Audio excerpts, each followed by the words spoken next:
Hi everybody, Laura here from My Favorite Things.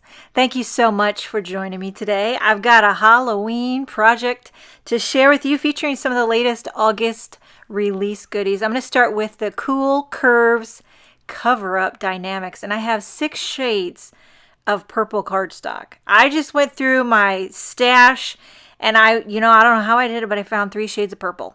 And I often neglect purple. And so I thought, you know what? This will be great for Halloween. It pairs great with the orange jack-o'-lanterns. Okay, so I'm just taking this Cool Curves cover-up and running it through all 6. You probably don't need to do it completely, but this will allow you to make, 6 different panels. If you want to mass produce 6 different Halloween cards, you can do it. I'm just going to show you how to do one, for the sake of time and energy. But I'm taking it off camera, running it through my sad little cutting plates.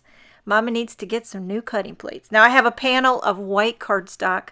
I covered it with tape runner. And then I kind of pieced together on the side just to get the lay of the land. That way I could disperse the different purple colors and shades throughout the cool cover, design. So I kind of did a little mock onto the right, but I'm going to adhere them down onto this white panel, trying my best to butt them up nice and tight so you don't see any white gaps. And it's coming together easy peasy, lemon squeezy. I love this kind of modern background. It could be used for any occasion. I could see a Christmas one, a Valentine's one, a birthday, depending on the colors that you use. It's really adaptable. And okay, so it's like putting together a little puzzle, which I kind of dig. One little piece left, and then there is a little bit of excess white, but I'm going to trim this panel down because I love a nice white border on the edge. So I actually trim this down quite a bit.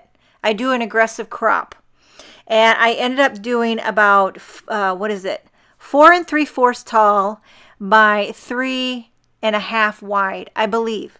Now we're moving on to the Jack-o'-lanterns Die-namics die set. Now this gives you 1 pumpkin and 3 different jack-o'-lantern faces and a pumpkin stem that you can use if you wanna. You definitely don't have to have a pumpkin stem.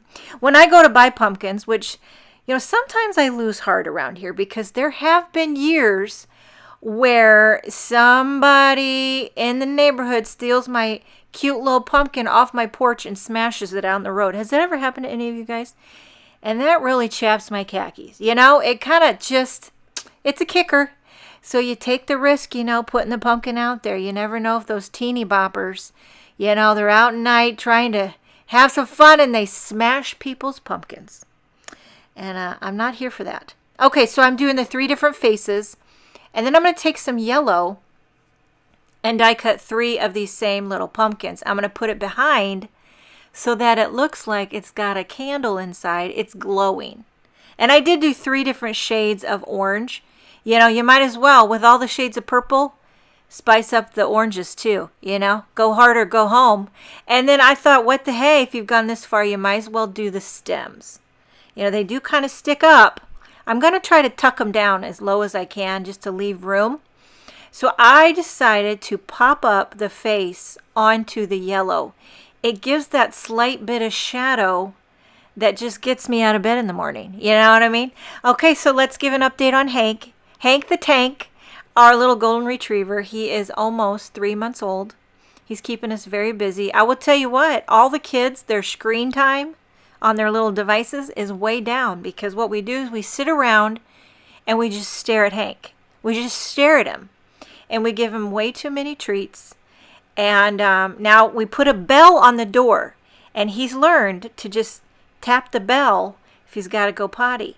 And whoever hears the bell has to take him out. And so yeah, Hank the Tank is keeping us busy.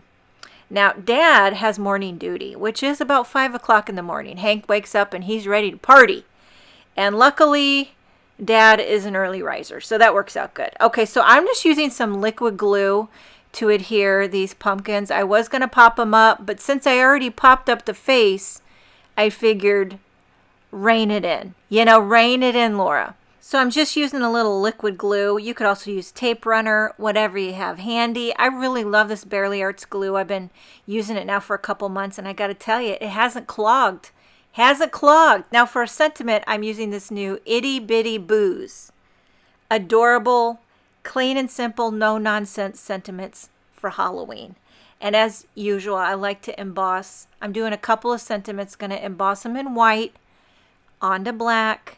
And that really pops on that purple and orange, you know, gets your attention. So I'm heating that with a heat gun, and then I'm going to trim these out, and I'm going to just pop them in between the little pumpkins. And I like to use my retractable needle tool. That way it gets my hands out of the way, and I can see better to center it and get it straight. A little trick of the trade. Now my sentiments are kind of hiding the pumpkin stems. But what are you going to do? Now, I did embellish it with a few of these little clear drops because I love them so much. And there you have a trick or treat. Happy Halloween. Are you ready for it? I'm still in August. We're going to enjoy August, but you know what? I'm ready for the fall temps. I'm ready for the fall temps, and I'll never turn down a snack-sized junior mint. I'll tell you that. Thank you so much for joining me. Have a wonderful day, and I will see you next time.